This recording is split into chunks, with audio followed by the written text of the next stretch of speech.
നമുക്ക് ക്രാക്കേഴ്സ് മേടിക്കാൻ പോവാം. ദേ ആ പറഞ്ഞത് കേട്ടല്ലോ. എന്നാൽ പിന്നെ ഒന്നും ആലോചിക്കണ്ട, ചെറുതിനെയും വലുതിനെയും എല്ലാം നുള്ളിപ്പറക്കി എടുത്തിട്ട് നമുക്കൊന്ന് പോയിട്ട് വരാമെന്നേ. അങ്ങനെ ദേ നമ്മൾ 3 പേരും കൂടെ ഇറങ്ങിയിട്ടുണ്ട് കേട്ടോ കുഞ്ഞിനെ ക്രാക്കേഴ്സ് മേടിക്കാൻ. ദേ നോക്കിക്കേ, നമ്മുടെ ട്രിവാൻഡ്രത്തെ ആകാശം പോലും നമ്മുടെ ദീപാവലിക്ക് വേണ്ടിയിട്ട് ഒരുങ്ങി നിൽക്കുന്നത് പോലെ ഉണ്ടല്ലേ ഈ കാഴ്ച കാണുമ്പോഴത്തേക്ക്. ഭയങ്കര തിരക്കായിരുന്നു കേട്ടോ, ഒരു രക്ഷയുമില്ല. എങ്ങനെയെങ്കിലുമൊക്കെ മേടിച്ച് വീട്ടിലെത്തി നമ്മുടെ ദീപാവലി ആഘോഷങ്ങൾക്ക് ഇവിടെ തുടക്കം കുറിച്ചിരിക്കുകയാണ്. എല്ലാവരും ദീപാവലിയൊക്കെ ആഘോഷിച്ചെന്ന് കരുതുന്നു കേട്ടോ.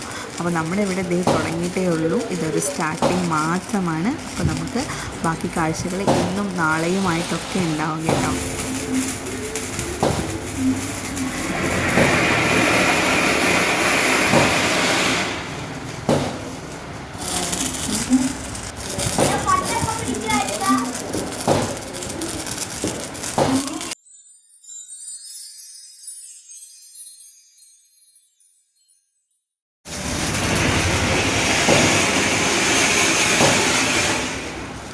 അപ്പോൾ ഒരിക്കൽ കൂടി എല്ലാവർക്കും ഹാപ്പി ദിവാലി.